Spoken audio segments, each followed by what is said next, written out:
అపోస్తలుడైన పౌలు ఫిలిప్పీలకు రాసిన పత్రిక 4వ అధ్యాయము 1వ వచనం. కొంతమంది చేతుల్లో బైబిల్స్ లేవు. మీరు చర్చికి వచ్చేటప్పుడు ప్రతి ఒక్కరు కూడా మీ చేతిలో బైబిల్ తీసుకొని రావాలి. సెల్ ఫోన్ కాదు, ల్యాప్టాప్ కాదు. ఉంటే పెట్టుకోండి, సెల్ ఫోన్ తెచ్చుకోండి, ల్యాప్టాప్ తెచ్చుకోండి, కానీ బైబిల్ మాత్రము బైబిల్లోనే చూడాలి. 4వ అధ్యాయము 1వ వచనం. మన సంఘంలో కొద్ది కాలము సహవాసం చేసి ఉద్యోగ రీత్యా మరి కొద్ది కాలము నార్త్ ఇండియా అట్లా వెళ్ళాడు టోనీ. టోనీ మళ్ళీ ఈరోజు మన మధ్యకు సహవాసానికి వచ్చినారు. టోనీ కూడా మనము వందనాలు చెల్లిస్తున్నాం. 4వ అధ్యాయం 1వ వచనం. కావున నేను అపేక్షించు నా ప్రియ సహోదరులారా, నా ఆనందమును నా కిరీటమునై ఉన్న నా ప్రియులారా, ఇట్లు ప్రభునందు స్థిరులై ఉండుడి. చదివిన వాక్యాన్ని, చదవబోతున్న వాక్యాలను దేవుడు మన కొరకు దీవించును గాక. ఉదయకాల సమయంలో ఒకే ఒక వచనాన్ని చదువుకున్నాం. పౌలు ఫిలిప్పీలను ఏమంటున్నాడు చూడండి. నేను అపేక్షిస్తున్న నా ప్రియ సహోదరులారా. పౌలు ఫిలిప్పీలను అపేక్షిస్తున్నాడంట. అపేక్షిస్తున్నాడు. అపేక్ష అంటే ఏంటి చెప్పండి? కోరిక. ఎంతో ఇష్టపడుతున్నాడు కదా. He's loving them so much. సంఘాన్ని, సంఘంలో ఉన్న వ్యక్తులను మనం ఎంతో ప్రేమించాలి. పౌలు ఏమంటున్నాడు చూడండి. నేను అపేక్షించు నా ప్రియ సహోదరులారా. నాకు కొంతమంది తెలుసు, సంఘం పైన ఏమీ ప్రేమ ఉండదు. వాళ్ళు తమ స్వార్థం కొరకు చర్చికి వస్తారు, ప్రభుని ఏదో ఆరాధన చేసుకుంటారు, రొట్టెరసం చేస్తారు, తీసుకుంటారు, అట్లా కానుకేస్తారు, అంతే, పోతారు, అంతే. స్వార్థం కొరకు చర్చికి వస్తారు వాళ్ళు. సంఘం అంటే it is like a family. Church is not a theatre. థియేటర్కి వెళ్ళినప్పుడు ఉన్నారా? సినిమాలకు వెళ్ళే వాళ్ళు పోవచ్చా సినిమాలకు? మగవాళ్ళేమో హెల్మెట్లు పెట్టుకొని పోతారంట, ఆడవాళ్ళేమో స్కార్ఫ్ కట్టుకొని పోతారంట. విశ్వాసులు హెల్మెట్ పెట్టుకుంటే కనుక్కోలేం కదా. విశ్వాసం చూడండి, హెల్మెట్ పెట్టుకుంటారు, సినిమా హాల్కి వెళ్తారు. ఆడవాళ్ళేమో స్కార్ఫ్ కట్టుకుంటారు, సినిమాలకు వెళ్తారు. ఎందుకు? అమ్మో, డివైన్ లైట్లో ఉన్న చర్చి వాళ్ళకి కనపడకూడదు. వాళ్ళు జోబనంగా చెప్తారు. జోబనకు భయపడతావు కానీ దేవునికి భయపడవు. Church is not a theatre. థియేటర్లో ఏం చేస్తారు? ఎవరంతగా వాళ్ళు సినిమా, అందరు వస్తారు, ఎవరంతా వాళ్ళు సినిమా చూస్తారు, ఎవరంతగా వెళ్ళిపోతారు. Church is not A restaurant. రెస్టారెంట్కి వెళ్ళిన వాళ్ళు ఒక టేబుల్ దగ్గర 4 కూర్చొని తింటారు కదా. ఒక టేబుల్ దగ్గర 4 చైర్స్ వేస్తారు. ఎవరంతగా వారు ఒక ఇడ్లీ, దోశ, పూరి తినేవాళ్ళు పూరి, ఎవరంతగా వాళ్ళు తింటారు, ఎవరంతగా వాళ్ళు వెళ్ళిపోతారు. కూర్చునేది మాత్రం ఒకే టేబుల్లో 4-5 మంది కూర్చుంటారు. But church is not a theatre. Church is not A restaurant. Church is like A family. సంఘం అనేది ఒక కుటుంబం. ఎందుకు నేను చెప్తాను? వందనాలు పెట్టుకోండి, ఒకరెవరు పలకరించుకోండి, ప్రేమించుకోండి, ఒకరి విషయాలు ఒకరు తెలుసుకోండి, ఒకరికొరవరు ప్రార్థన చేసుకోండి. సంఘం అంటే నీకు ఎంత ప్రేమ ఉండాలి తెలుసా? నీకు సంఘం అంటే ప్రేమ లేదు, నీ స్వార్థం కొరకు వస్తావు, ఏదో నువ్వంతకు నువ్వు ఆరాధన చేసుకుంటా వెళ్ళిపోతావు. ఇంకా కొంతమంది కారులో వచ్చే వాళ్ళతోనే మాట్లాడతారు. మంచి మంచి బట్టలు వేసుకున్న వాళ్ళు, మంచి మంచి చీరలు కట్టుకున్న వాళ్ళు మాత్రమే మాట్లాడుకుంటారు. ఇంకా మిగతా వాళ్ళు ఎవరు పట్టించుకోరు. ఎందుకు? నేను మెట్ల దగ్గర దాదాపు 45 minutes to 1 hour చర్చ అయిపోయిన తర్వాత ఇక్కడే ఉంటాను. అందరినీ నేనే దగ్గరికి వెళ్ళి పలకరిస్తాను. అందరికి వందనాలు చెప్పిన తర్వాత నేను కిందికి వెళ్తాను. దేవుని బిడ్డలారా, సంఘాన్ని, సంఘస్థులను అందరూ ప్రేమించాలి. పౌలు చెప్తున్నాడు, నేను అపేక్షించు నా ప్రియ సహోదరులారా అని పౌలు వాళ్ళని సంబోధిస్తూ చెప్తున్నాడు. 1వ అధ్యాయం చూడండి, ఏమన్నా అబద్ధమా? ఒకసారి చదవండి. ఫిలిప్పీలకు రాసిన పత్రిక 1వ అధ్యాయములో ఇప్పుడు మీరు 7వ వచనం చదవాలి. ఫిలిప్పీలకు రాసిన పత్రిక 1వ అధ్యాయం 7వ వచనం చూడండి. నా బంధకముల యందును నేను సువార్త పక్షమున వాదించుట యందును దానిని స్థిరపరచుట యందును మీరందరూ ఈ కృపలో నాతో కూడా పాలివారై ఉన్నారు గనుక నేను మిమ్మును, ఇప్పుడు గమనించండి ఓ ఫిలిప్పీలారా, నేను మిమ్మును నా హృదయములో ఉంచుకొని ఉన్నాను. ఫిలిప్పీలారా, నేను మిమ్మును నా హృదయములో ఉంచుకొని ఉన్నాను. చూసారా? పౌలు హృదయంలో ఎవరున్నారు చెప్పండి? పౌలు హృదయంలో ఎవరున్నారు? ఇద్దరు ఉన్నారు. నంబర్ 1 యేసయ్య, నంబర్ 2 పరిశుద్ధులు. మన హృదయంలో కూడా ఎవరు ఉండాలి చెప్పండి? నంబర్ 1 యేసు ప్రభు ఉండాలి.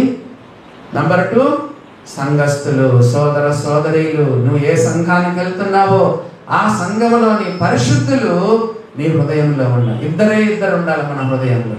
నంబర్ 1 లార్డ్ జీసస్ క్రైస్ట్, ప్రభు అయిన యేసుక్రీస్తు మన హృదయంలో ఉండాలి.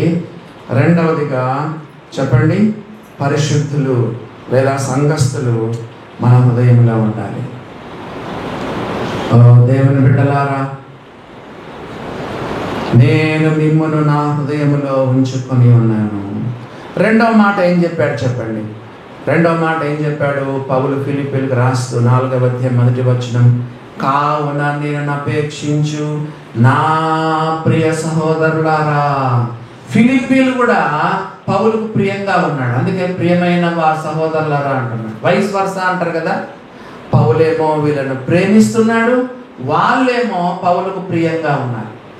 రెండు ఉండాలి. పౌలు వాళ్ళను ఏం చేస్తున్నాడు?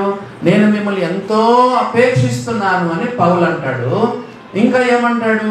మీరు నాకు ప్రియులు అంటున్నాడు. అంటే ఫిలిప్పీలు పౌలుకి ఎంతో ప్రియంగా ఉన్నారు. ప్రియంగా జీవిస్తున్నావా? దేవునికి ప్రియంగా జీవించాలి. దైవ సేవకులు కూడా ప్రియంగా జీవించాలి. చెప్పండి, దేవునికి ప్రియంగా జీవించాలి. దైవ సేవకులకు, పెద్దలకు, నాయకులకు కూడా మనం ప్రియంగా జీవించాలి. ఇక్కడ సేవ చేస్తున్నటువంటి పెద్దలు, నాయకులు, సేవకులు నిన్ను చూసి సంతోషపడాలి.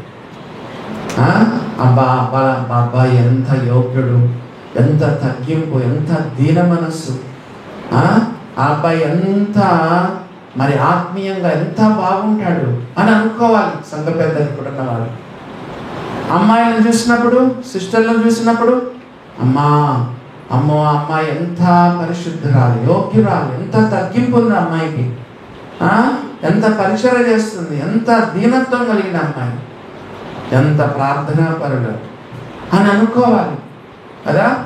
దైవ సేవకులు, పెద్దలు, నాయకులు అపేక్ష కలిగి ఉండాలి సంఘస్థుల పట్ల.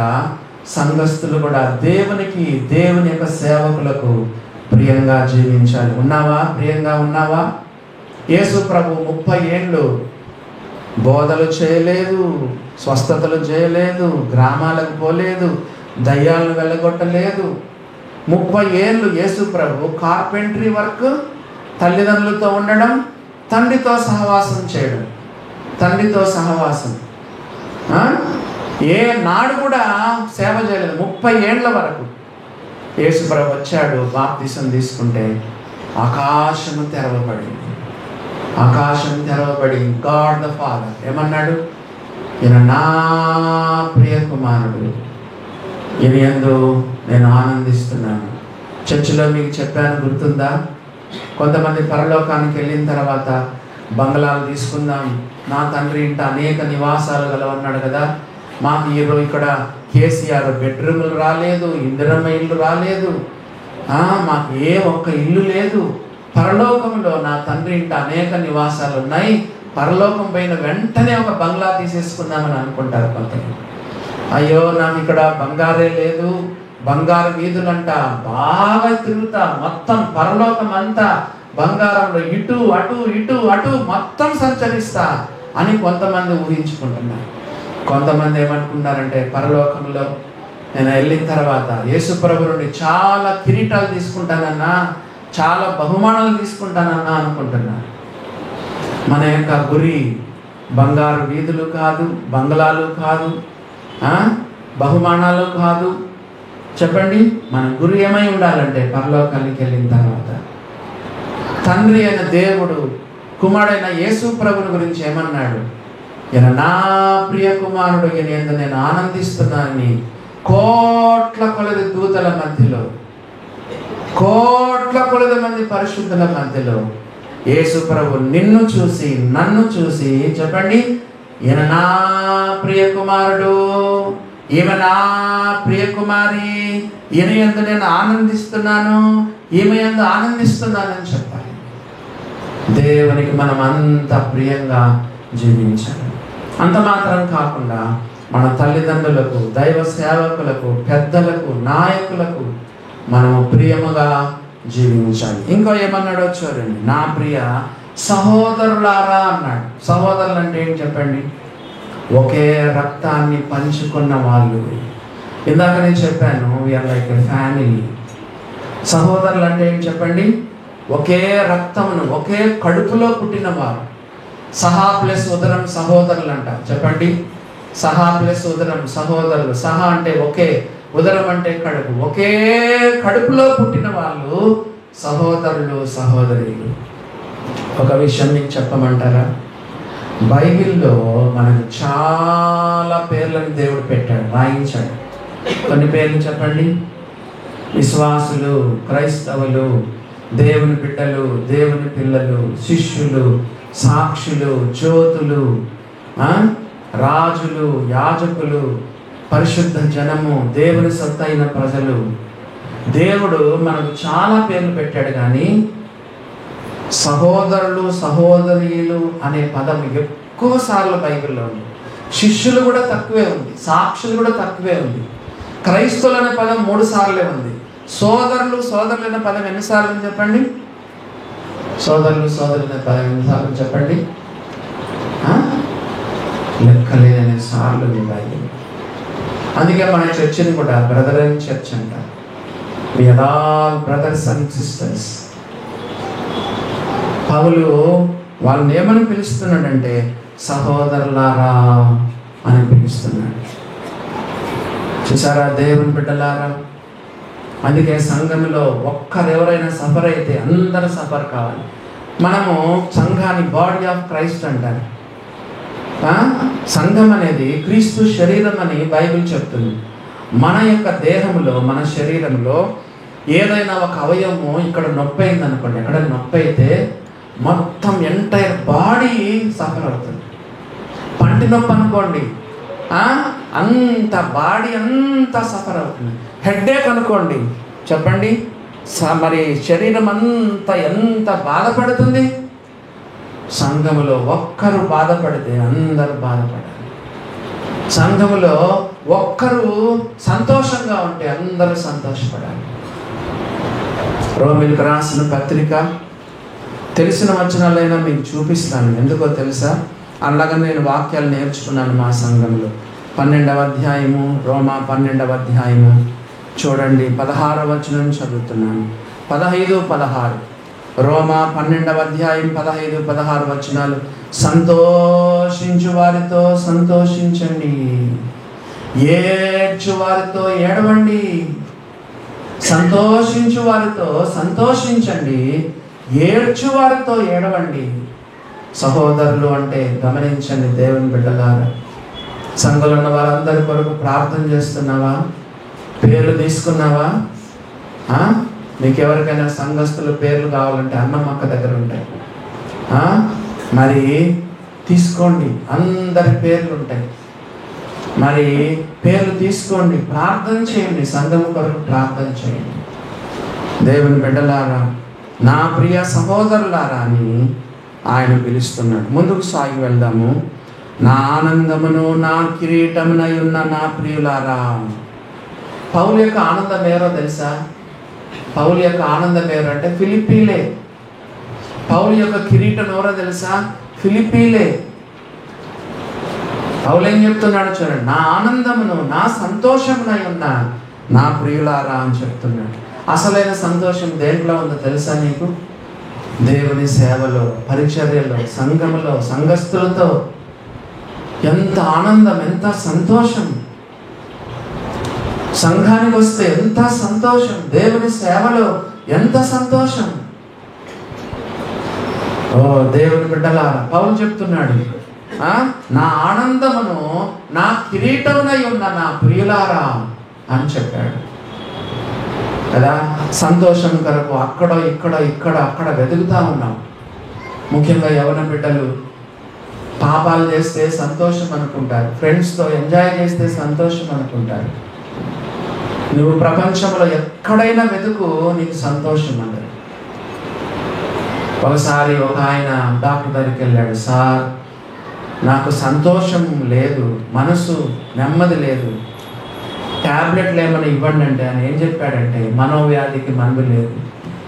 మన ఊర్లో సర్కస్ వచ్చింది, నువ్వు చూడు, అక్కడ వీళ్ళు ఉంటారు కదా, ఏమంటారు వాళ్ళను, చిన్న పొట్టిగా ఉంటారు చూడండి, తమాషాలు చేస్తారు, జోకర్లు ఉంటారు కదా, వెళ్ళు అని చెప్పాడంట. అప్పుడు ఆయన ఏం చెప్పాడు తెలుసా, సర్కస్లో అందరిని నవ్వించేవాడిని నేనే సార్ అన్నాడండి. చూసారా, చాలామంది నవ్విస్తారు కానీ వాళ్ళ లోపల అంతరంగంలో సంతోషం ఉండదు. నా సండే స్కూల్ ఒక అబ్బాయి ఉండేవాడు, అందరినీ పక్క నవ్వించేవాడు. మరి ఒకరోజు స్లీపింగ్ పిల్స్ వేసుకొని చనిపోయినాడు. మరి ఆ అబ్బాయికి ఒక వేరే పాపంలో ఉన్నాడని నాకు తెలిసింది. నేను ఒకసారి హెచ్చరించాను కూడా. మరి కబురు వచ్చింది, నేనే వెళ్ళి ఉస్మానియా హాస్పిటల్కి వెళ్ళి తల కొట్టేసినారు, పోస్ట్ మార్టం చేయాలి కదా, తల కొట్టేసినారు, అంతా చుట్టేసినారు, కట్లేసి చుట్టేసినారు. ప్రార్థన చేసి అంబులెన్స్లో పంపించాను డెడ్ బాడీని. దేవుని బిడ్డలారా, చాలా మందికి అంతరంగంలో సంతోషం లేదు. యేసు ప్రభులో, ఆయన సేవలో, సంఘముతో, పరిశుద్ధులతో నీకు ఆనందం, సంతోషం ఉంటుంది. చర్చ అయిన తర్వాత కొంతమంది భోజనం చేస్తాం. నిన్న రాత్రి కూడా అప్పుడప్పుడు భోజనాలు జరిగేటప్పుడు మన వాళ్ళందరూ రౌండ్గా కూర్చొని తింటూ ఉంటారు. దేవుని బిడ్డలతో ఎంత సంతోషం ఉంటుంది తెలుసా. పౌలు చెప్తున్నాడు, నా ఆనందం మీరే, నా కిరీటం కూడా మీరే. చర్చికి వస్తే ఎంత సంతోషం. 16వ కీర్తనలో ఒక మాట ఉంది చూడండి. కీర్తనల గ్రంథము 16వ కీర్తనలో ఒక మాట మనము చదువుకుందాం.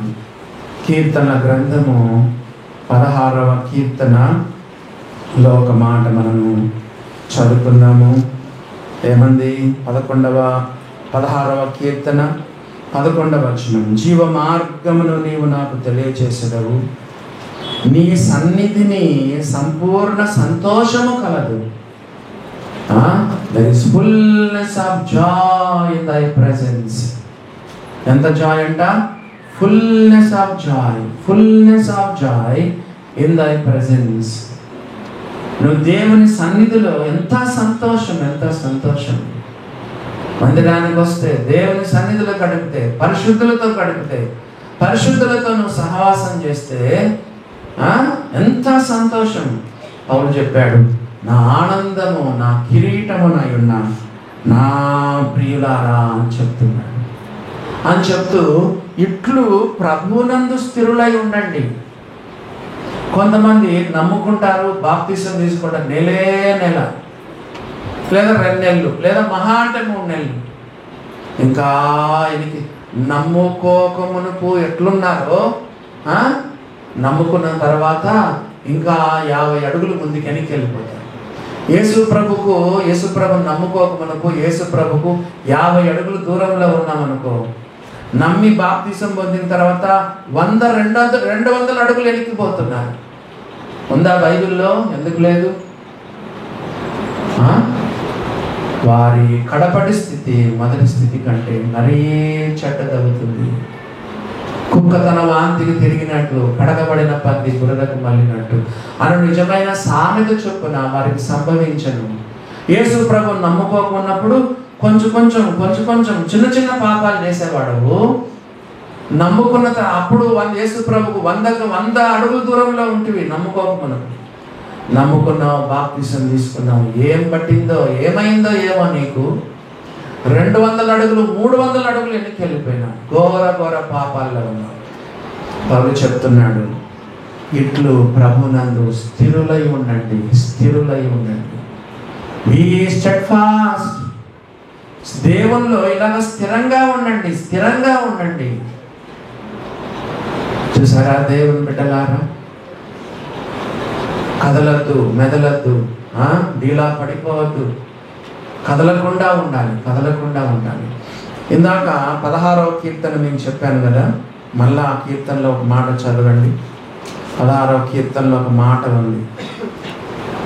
స్థిరులుగా ఉన్నదానికి ఆపోజిట్ వర్డ్ ఏం చెప్పండి? స్థిరంగా ఉండేదానికి ఆపోజిట్ వర్డ్ అస్థిరత. ఇంకా 8వ వచనం చదివి చెప్పండి, స్థిరంగా ఉండేదానికి ఆపోజిట్ ఏంటో.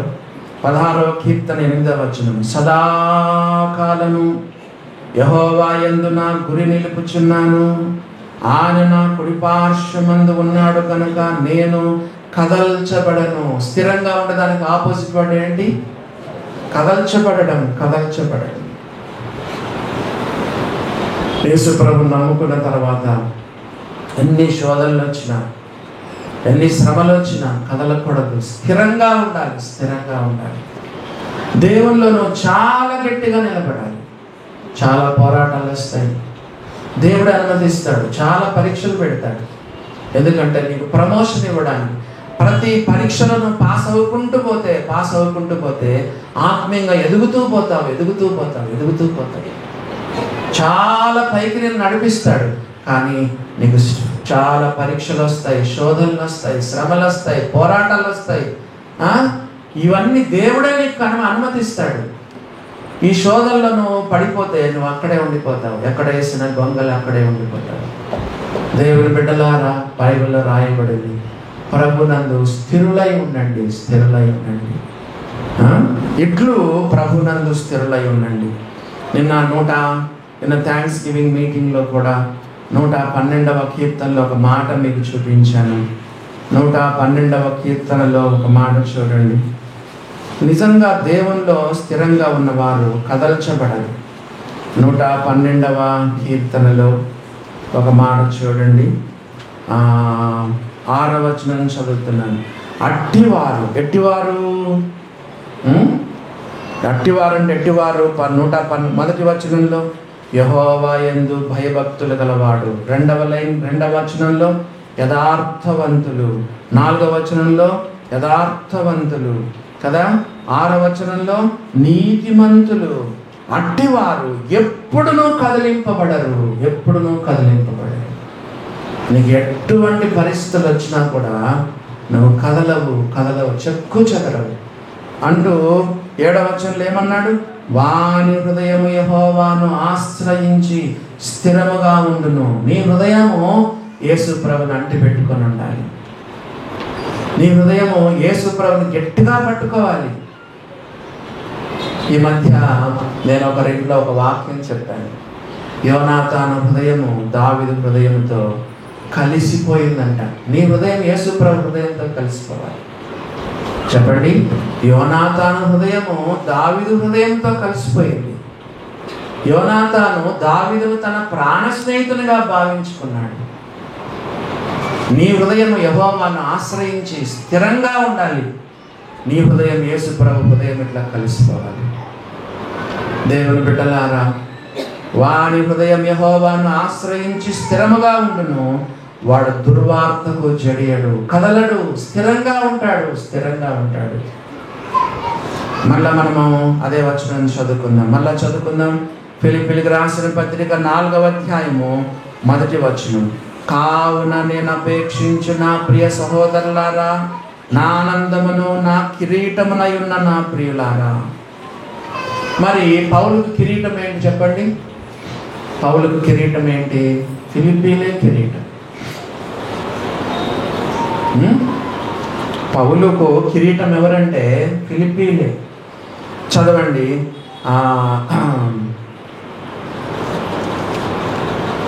పౌలుకు కిరీటం ఎవరంటే ఎవరు? ఫిలిప్పీలే. బైబిల్లో మనం చూస్తే 5 కిరీటాలు ఉన్నాయి. బైబిల్లో ఎన్ని కిరీటాలు ఉన్నాయి చెప్పండి? 5 కిరీటాలు. పౌలు ఏమంటున్నాడు? నా కిరీటం మీరే అంటున్నాడు. అనగా అర్థం ఏంటో తెలుసా? సోల్ విన్నింగ్ అనేది ఆత్మల సంపాదన అనేది మనకు ఒక కిరీటం అంట. ఆత్మల సంపాదన. పౌలు వీళ్ళ దగ్గరకు వెళ్ళాడు, సేవ చేశాడు, ఆత్మలు సంపాదించాడు, సంఘాన్ని కట్టాడు, పరిశుద్ధులు ఏర్పడ్డారు. ఆ పరిశుద్ధులను పట్టుకొని మీరే నాకు కిరీటం అన్నాడు. ఏం కిరీటం ఇది? కొన్ని రెఫరెన్స్లు చూపిస్తాను చూడండి. ఏం కిరీటం ఇది? ఆత్మలను సంపాదించే కిరీటము. ఏం కిరీటం అంటే తెస్సలోనికీయులకు రాసిన మొదటి పత్రిక 2వ అధ్యాయము 19వ వచనం. ఏం కిరీటమో మీరే చెప్పాలి. ఆత్మను సంపాదించిన వారికి ఏం కిరీటమో 1 Thessalonians chapter 2 verse 19 చదవండి. ఏమని రాయబడిందో? ఏలయనగా మా నిరీక్షణ అయినను ఆనందమైనను అతిశయ కిరీటమైనను ఏది? మన ప్రభు అయిన యేసుక్రీస్తు రాకడ యందు ఆయన ఎదుట మీరే కదా కిరీటం. ఇప్పుడు నేను చెప్పాను, మీరే చెప్పండి. మళ్ళా చదువుతాను. ఈ యొక్క ఆత్మను సంపాదించిన వారికి ఏ కిరీటమో మీరే చెప్పాలి. మా నిరీక్షణ అయినను ఆనందమైనను అతిశయ కిరీటమైనను ఏది? మన ప్రభు అయిన యేసు యొక్క రాకడ సమయమున ఆయన ఎదుట మీరే కదా మా కిరీటం. ఏ కిరీటం? ఈ పేరు కిరీటం చెప్పండి అక్కడ చదివి. ఏం కిరీటము? Very good. అతిశయ కిరీటం. నేనైతే ఊహిస్తున్నాను, కోట్ల కొలది దూతల మధ్యలో, కోట్ల కొలది మంది పరిశుద్ధుల మధ్యలో నీ పేరు పిలుస్తాడు. అంచె దినమందు దూత బూరను ఊదుచుండగా కదా పేర్లు పెట్టి పిలుస్తాడంట. పేర్లు పెట్టి పిలుస్తాడు. నీ పేరు పెట్టి పిలిస్తే మరి చాలా ఆత్మలు నా కొరకు నువ్వు సంపాదించావు. అందరి ఎదుట యేసు ప్రభు నీకు అతిశయ కిరీటం అనే కిరీటము ఊహించుకుందాం. మన VPSలో అందరికి ఎగ్జామ్ ప్రైజెస్ వచ్చినాయి కదా. అందరికి అక్కడ యేసు ప్రభు ఏమేం బహుమానాలు ఇస్తాడు. ఇంతమంది ఆత్మలను నువ్వు క్రీస్తు కొరకు సంపాదించావు. కొంతమంది పరలోకంలో మూలను కూర్చొని ఉంటారు. బైబిల్లో ఉంది, పరలోకంలో గొప్పవాడు అనబడతాడు, పరలోకంలో మిగులు అల్పుడు అనబడతాడు. మత్తయి సువార్త 5వ అధ్యాయంలో అల్పులు పరలోకంలో అల్పులు ఉంటారు, పరలోకంలో గొప్పవారు కూడా ఉంటారు. సువార్త చెప్తున్నావా? ఒక్క ఆత్మనైనా, కనీసం ఒక్క ఆత్మ నీ ద్వారా ఒక్కరైనా రక్షణకు వచ్చారా? నీ ద్వారా ఒక్కరైనా చర్చికి వచ్చినారా? కనీసం సొంత భార్యను, సొంత భర్తను, సొంత కుమారుని, కుమార్తెను, మమ్మీని, డాడీని రక్షణలోకి నడిపించావా? కన్నీటి ప్రార్థన చెయ్యి. నువ్వు పరలోకంలో ఉంటావు. నీ సొంత డాడీ, మమ్మీ, చెల్లి, అక్క, అన్న, తమ్ముడు, భార్య, భర్త, నీ రక్త సంబంధికులు నరకానికి వెళ్తారు. పాతాళానికి వెళ్ళిన తర్వాత బాధపడుతున్నాడు. అయ్యా అబ్రహామా, తండ్రి అయిన అబ్రహామా, లాజరును పంపు. నా సహోదరులు మారు మనసు పొందలేదు, ఇంకా 5 సహోదరులు. నీవు అక్కడికి వెళ్ళిన తర్వాత బాధపడితే ఉపయోగం లేదు. ఇప్పుడు ఉండగానే నీ వారి కొరకు ప్రార్థన చేయి. ఆత్మను సంపాదించు. బైబిల్లో రాయబడింది, నీ దేవుడని యెహోవా సన్నిధిని రిక్తాస్తాలతో నువ్వు కనపడకూడదు. నీ దేవుడని యెహోవా సన్నిధిని ఒట్టి చేతులతో నువ్వు కనపడకూడదు. కొన్ని ఆత్మలను దేవుని దగ్గర తీసుకుని రా.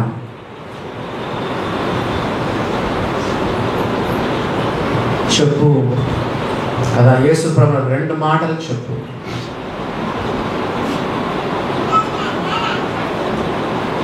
రిక్షా వాళ్ళకి, ఆటో వాళ్ళకి కొన్నిసార్లు డైరెక్ట్గా చెప్తే కొడుతున్నారు, తిడుతున్నారు. ఒక్క మాట అయినా చెప్పు, అయ్యా కష్టాల్లో ఉన్నప్పుడు యేసు ప్రభును ప్రార్థన చేసుకో. నేను ఆటోలో దిగేటప్పుడు అయ్యా ఇది చర్చ్ అయ్యా అంటాను. చూస్తారు, అక్కడ నేమ్ బోర్డు చూస్తారు. కష్టాల్లో ఉన్నప్పుడు ప్రార్థన చేసుకోండి. ఏదో యేసు నామం కనీసం కొంచెమైనా ఎవరికైనా పరిచయం చేయి. దేవుణ్ణి అడుగు. రాహేలా లేయానా గుర్తు రావట్లేదు. నాకు గర్భఫలం ఇస్తావా, నేను చచ్చిపోమంటావా అని అడిగింది. తాడో పేడో దేవుని దగ్గర తేల్చుకో. రాహేలా నాకు గర్భఫలం ఇమ్ము, తన భర్తతో చెప్పింది, నాకు గర్భఫలం ఇమ్ము, లేకపోతే నేను చచ్చిపోతానని చెప్పింది. దేవుని దగ్గర తాడో పేడో తేల్చుకో. ప్రభువా ఆత్మను నాకు దయచేయి, ప్రసవ వేదన నాకు దయచేయి. ఆత్మలను కంటే ఆత్మను సంపాదించిన వారికి దేవుడు అతిశయ కిరీటం. పౌలు చెప్తున్నాడు, యేసుక్రీస్తు రాకడ యందు అతిశయ కిరీటం మీరే కదా, మీరే నాకు అతిశయ కిరీటం అని చెప్పాడు. నంబర్ 2, రెండవదిగా చూడండి, బైబిల్లో ఉన్న రెండవ కిరీటం ఏంటో దేవుని యొక్క వాక్యములో మనము చదువుకున్నాం. కొరింథీయులకు రాసిన మొదటి పత్రిక 9వ అధ్యాయము 25వ వచనం. 1 Corinthians chapter 9 verse 25, 26 and 27. 25, 26, 27 వచనాలు చదవండి. మరియు పందెమందు పోరాడు ప్రతివాడును అన్ని విషయముల్లో మితముగా ఉండవలెను. అథ్లీట్స్ ఎట్లా ఉంటారు చెప్పండి? పరుగు పందెంలో పరిగెత్తే వాళ్ళు అన్ని విషయాలు మితంగా ఉంటారు. స్వీట్లు తినరు, ఐస్ క్రీములు తినరు, పొద్దున్నే లేస్తారు, పరుగులు తీస్తారు కదా, ప్రాక్టీస్ చేయాలి. శరీరాన్ని బరువు పెంచుకోరు, లైట్గా పెట్టుకోవాలి. పందెమందు పోరాడు ప్రతివాడు అన్ని విషయాల్లో మితంగా ఉండాలి. తిండి ఎక్కువ తినడు, ఎక్కువ నిద్రపోడు, ఏదైనా మితం. Disciplined life. నెక్స్ట్ చూడండి, వారు అక్షయమైన కిరీటాన్ని పొందడానికి పరిగెత్తుతారు కదా, మెడల్స్ వస్తాయి కదా, బంగారు పతకాలు అవి వస్తాయి. వారు క్షయమైన కిరీటాన్ని పొందడానికి పరిగెత్తుతారు. కానీ మనమైతే, మనం క్రిస్టియన్స్, దేవుని బిడ్డలము, మనము అక్షయమైన కిరీటం, వాళ్ళేమో క్షయమైన కిరీటం. అది బంగారు కిరీటమైన ఏదో ఒక రోజు అది కదా, అది కరిగిపోతుంది, క్షయమైపోతాయి, ఈ లోకంలో ఉన్నవన్నీ క్షయమైపోతాయి. మనమైతే అక్షయమైన కిరీటాన్ని పొందుటకు మితముగా ఉన్నాము. మితముగా. దేవుని బిడ్డలారా, యేసు ప్రభువును నమ్ముకున్న వారు సెల్ఫ్ డిసిప్లిన్ ఉండాలి. సెల్ఫ్ డిసిప్లిన్ తిండిలో, తాగడంలో కదా, మరి ఆ తర్వాత నిద్రలో కదా, డిసిప్లిన్డ్ లైఫ్.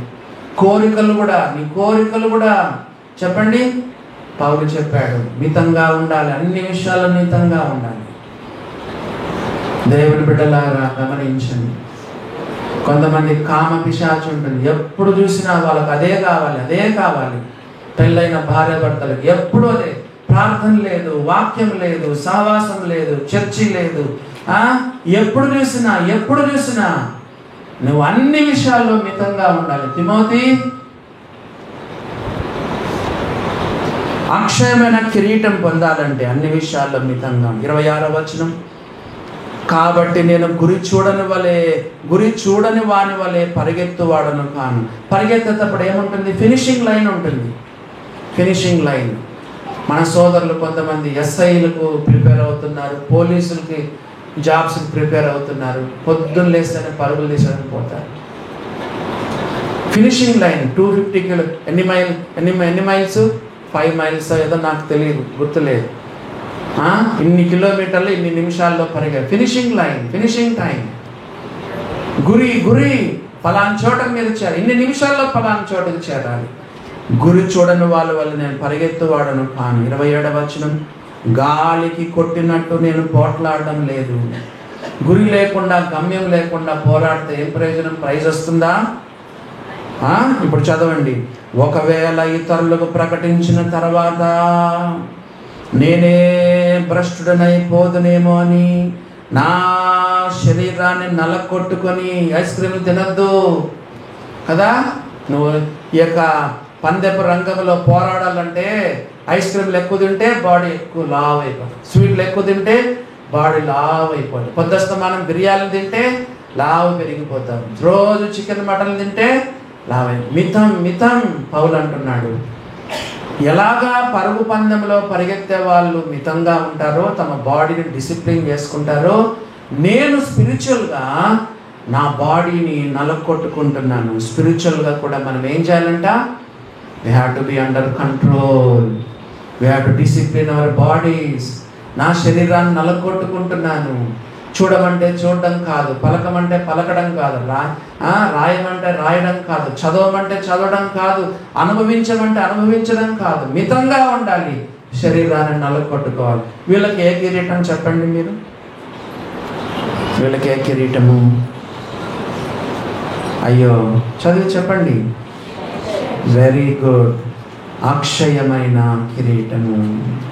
ఫస్ట్ది అతిశయ కిరీటము చెప్పండి, ఏ క్రౌన్ ఆఫ్ జాయ్.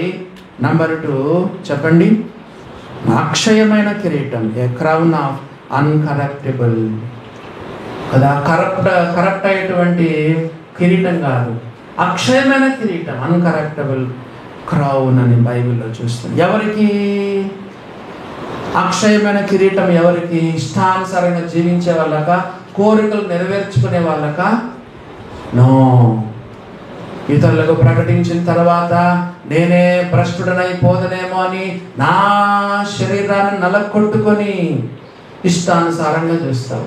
ఆడోళ్ళు పోతే కింద నుంచి పై వరకు చూస్తావు. అరే చెల్లె, అక్కనే, ఆంటీ వయసే, మమ్మీ వయసే అనుకో కదండి. ల్యాప్టాప్లో ఏందేందో చూస్తావు, వీడియో దీంట్లో ఏది నెట్లో ఏమేమో చూస్తావు, సెల్ ఫోన్లో ఏమేమో చూస్తావు, యూట్యూబ్లో చండాలమైనవన్నీ చూస్తావు. మళ్ళీ ఎవరినో నమ్ముకున్నావు, బాప్తిసం తీసుకున్నావు, చర్చిలో మహాభక్తి పరుడవు, కానీ చూసేదంతా ఇదే కదా. దేవుని బిడ్డలారా, పోర్నోగ్రఫీ చూస్తావు, బట్టలు లేని బొమ్మలు చూస్తావు, బ్లూ ఫిలిం చూస్తావు, సినిమాలు చూస్తావు. మరి అంత మాత్రం కాకుండా సినిమా పాటలు వింటావు. చూసుకో పౌలు లాంటి భక్తుడు, యేసు ప్రభు తర్వాత యేసు ప్రభులాగా సేవ చేసి యేసు ప్రభులాగా జీవించిన పౌలు ఏమన్నాడంటే, ఇతరులకు ప్రకటించిన తర్వాత, లేదా ఆరాధన చేసే నేను, రక్షణ పొందిన నేను, వాక్యాలు చెప్పే నేను ఇతరులకు ప్రకటించిన తర్వాత, అమ్మమ్మో నేనే భ్రష్టుడినైపోదునేమో అని నా శరీరాన్ని నలకొట్టుకొని దాన్ని లోపరుచుకొనిచున్నాను. నీ బాడీని నీవు కంట్రోల్ చేసుకోగలగాలి. కానీ నీకు ఒక విషయం చెప్తాను, మన చేత కాదు కదా. కుక్కతోక ఎప్పుడు వంకరే ఉంటుందండి. ఏ కుక్కనైనా తీసుకోండి, కుక్కతోక వంకరే. పాపములో పుట్టాం, పాపములో పెరిగాం, మన చేత కాదు. గాడ్ ద హోలీ స్పిరిట్, యేసు ప్రభు నీ హృదయంలో ఉన్నాడు, నా హృదయంలో ఉన్నాడు. పాపాన్ని జయించే శక్తి నీకు ఇస్తాడు. God the holy spirit, the power of the holy spirit, దేవుని పరిశుద్ధాత్మ శక్తి ఆయన నీకు సహాయం చేస్తాడు కదా. నా శరీరాన్ని నలకొట్టుకొని దాన్ని లోపరుచుకున్న వారికి, నంబర్ 2 మితముగా ఉన్న వారికి. అక్షయ కిరీటం ఎవరికి? మితముగా ఉన్న వారికి. శరీరాన్ని నలకొట్టుకున్న వారికి ఏ కిరీటం? అక్షయ కిరీటం. 3వ కిరీటం చూడండి, 3వ కిరీటం.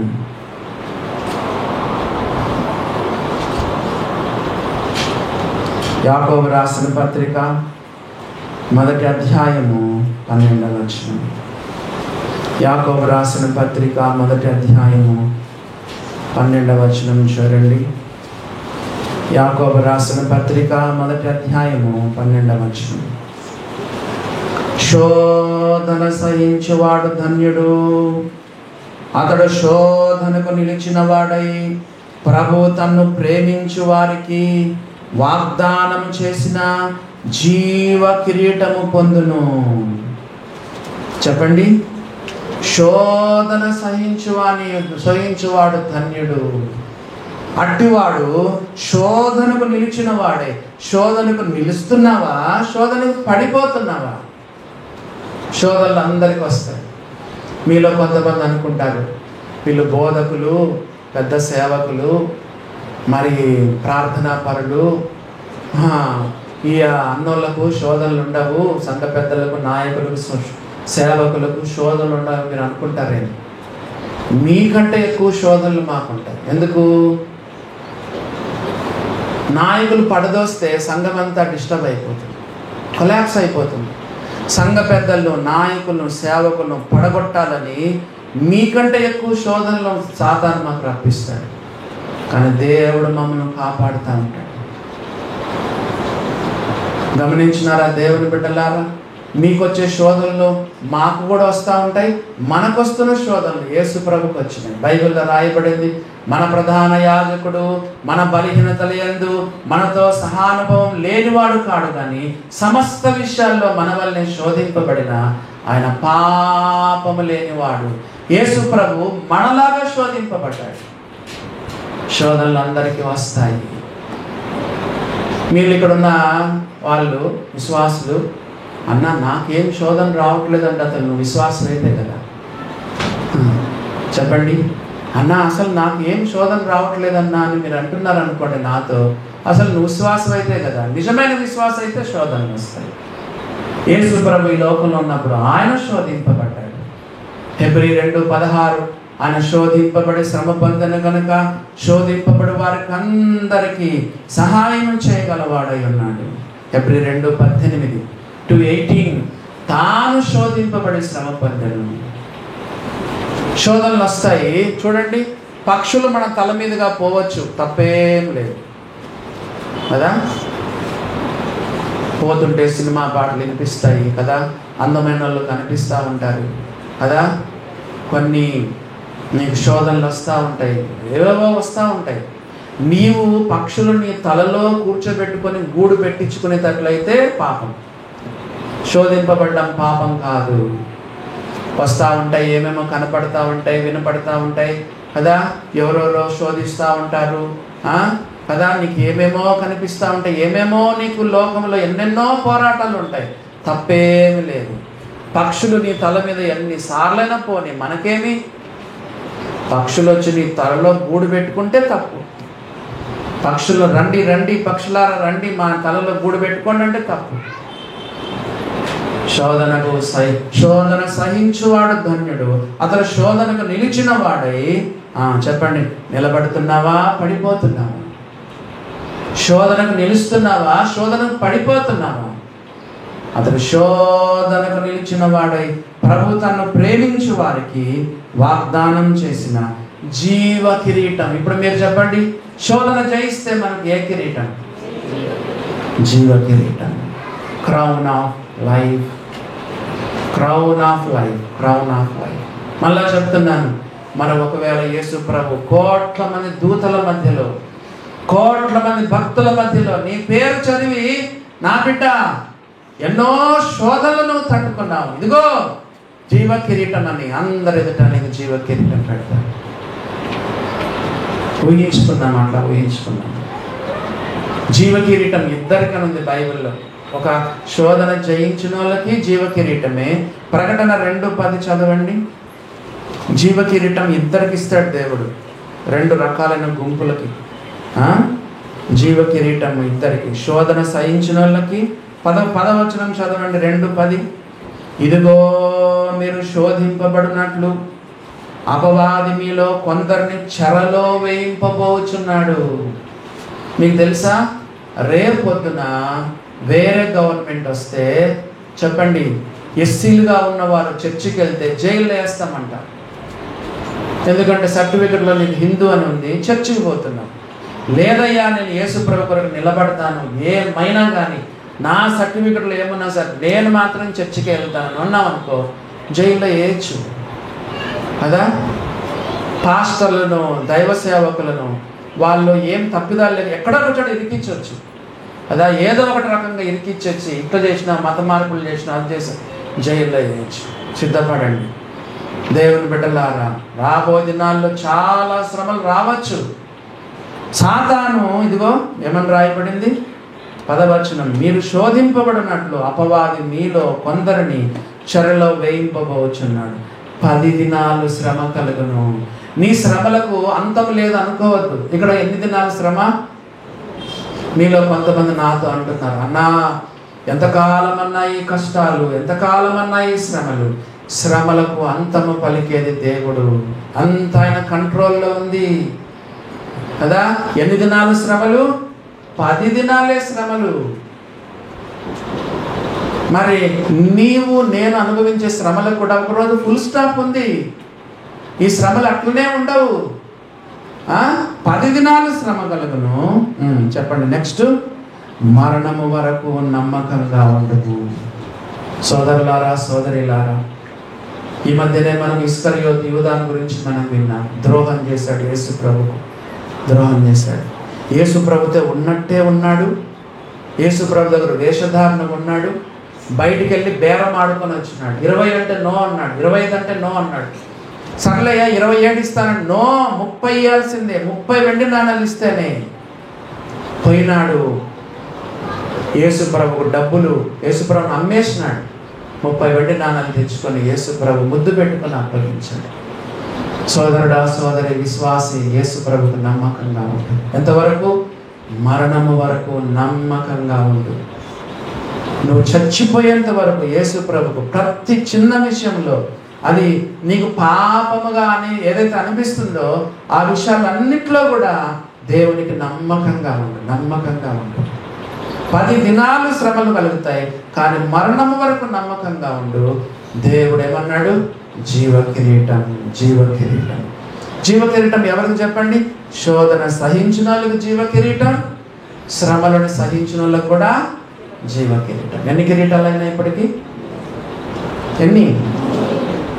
3 4 చూసుకొని మనం ముగించుకుందాం. నంబర్ 1 అక్షయ కిరీటము. నంబర్ 2 చెప్పండి, అక్షయ కిరీటము. నంబర్ 3 జీవ కిరీటము. నంబర్ 4 4వదిగా చూడండి, మరొక కిరీటం. పేతురు రాసిన మొదటి పత్రిక 5:4. పేతురు రాసిన మొదటి పత్రిక 5వ అధ్యాయము మొదటి నుంచి చదువుతాం, అప్పుడు మీకు అర్థమవుతుంది. 4వ కిరీటం ఏంటో చూడండి. పేతురు రాసిన మొదటి పత్రిక 5వ అధ్యాయం ఫస్ట్ 4 వర్సెస్. తోటి పెద్దను క్రీస్తు శ్రమలను గూర్చిన సాక్షిని బయలుపరచబడబో మహిమలో పాలివాడనే నేను మీలోని పెద్దలను హెచ్చరించుచున్నాను. బలిమి చేత కాక దేవుని చిత్త ప్రకారం ఇష్టపూర్వకంగా దుర్లాభాపేక్షతో కాకుండా సిద్ధ మనసుతో మీ మధ్యనున్న దేవుని మందను పై విచారణ చేయించు దానిని కాయుడి. మీకు అప్పగింపబడిన వారిపైన ప్రభువులైనట్టుండగా మందకు మాదిరిలుగా ఉండండి. ప్రధాన కాపరి ప్రత్యక్షమైనప్పుడు మీరు వాడబారని మహిమ కిరీటం, క్రౌన్ ఆఫ్ గ్లోరీ. ఎవరికి? సంఘ పెద్దలకు, సేవకులకు, పాస్టర్లకి, పెద్దలు సంఘ పెద్దలకి ఏం కిరీటం అంట? మహిమ కిరీటం. ఎప్పుడు ఇస్తాడు చెప్పండి? 2వ వచనం చదవండి. బలిమి చేత కాదు. కొంతమంది సంఘ పెద్దలు, నాయకులు, సేవకులు ఎట్లా చేస్తున్నారంటే, అబ్బా విధి లేక, అయ్యో నేను సంఘ పెద్దనైనాను ఇంకా తప్పదులే అని బలవంతంగా సంఘంలో సేవ చేసేవాళ్ళు. ఇస్తాడా? ఇవ్వడు. బలిమి చేత చేయొద్దు. చూడండి నెక్స్ట్, దేవుని చిత్త ప్రకారం ఇష్టపూర్వకంగా ఎవరైతే సంఘంలో సేవ చేస్తారో వాళ్ళకి. ఇంకా చూడండి, దుర్లాభాపేక్షతో కాక. చాలా మంది పాస్టర్లు సేవ చేస్తున్నారు, ఎందుకో తెలుసా? శాలరీ, డబ్బు. ఇంకా కొంతమంది ఇండిపెండెంట్ పాస్టర్లు వచ్చిందంతా వాళ్ళకే. సమయం వచ్చింది కాబట్టి చెప్తున్నాను, మన సంఘంలో నేను ఒక పైసా కూడా తీసుకొని, ఒక పైసా జీతం నేను తీసుకొని. కొంతమంది పాస్టర్లు చెప్పండి, వచ్చిన కానుకలన్నీ ఆయనకే, ఆయన భార్యకు, పిల్లలకే. అలాంటి వాళ్ళకు నో కిరీటం. ఆ తర్వాత చూడండి, మీ మధ్యనున్న దేవుని మందను పై విచారణ చేయించు దాన్ని కాయండి. మరి 3వ వచనం, మీకు అప్పగింపబడిన వారిపైన ప్రభువులైనట్టుండగా. కొంతమంది పాస్టర్లు, సంఘ పెద్దలు నియంతలుగా ఉంటున్నారు సంఘంలో. నియంతలు ఇంగ్లీష్లో ఏమంటారు మర్చిపోయినాను, డిక్టేటర్ కదా. Dictator. Headship is different, dictatorship is different.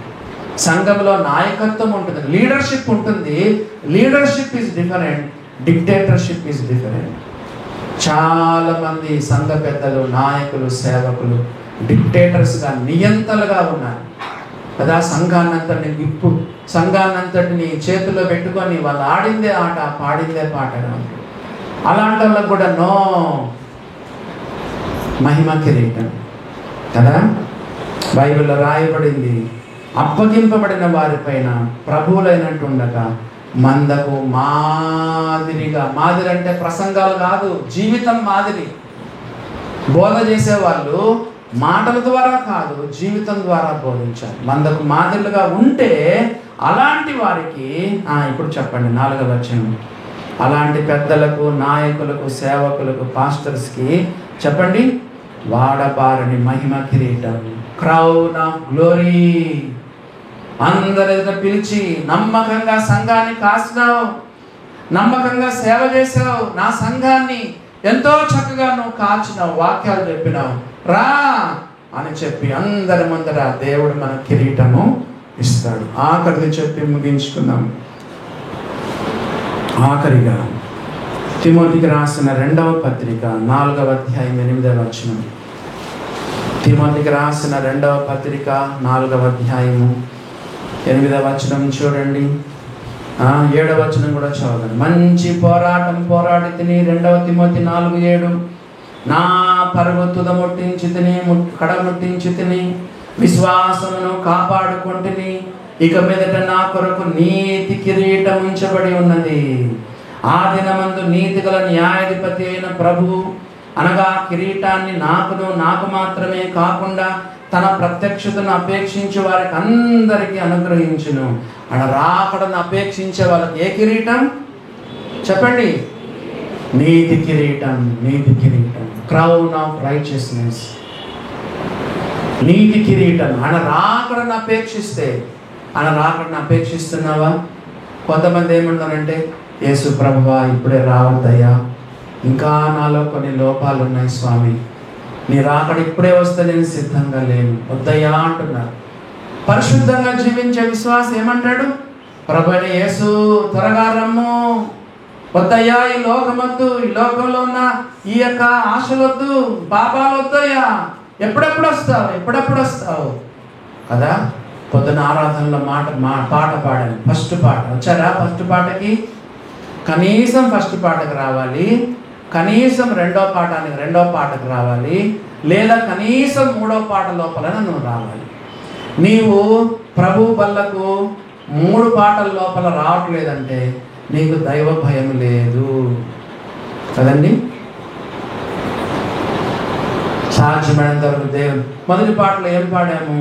నా కనులతో నిన్ను చూచెదను ఆకాశమున దూతల మధ్య, రక్షక త్వరగా రారమ్ము, అక్షయుడా నీకే స్తుతులు. నా కనులతో నిన్ను చూచెదను ఆకాశమున దూతల మధ్య, రక్షక త్వరగా రమ్ము, అక్షయుడా నీకే స్తుతులు. ఉందా? చెప్పగలవా? నీ గుండెల్లో చేయి పెట్టుకొని, యేసయ్యా ఏ క్షణంలోనే రాయా, నేను సిద్ధంగా ఉన్నానయ్యా చెప్పగలవా? నేను చెప్పగలను.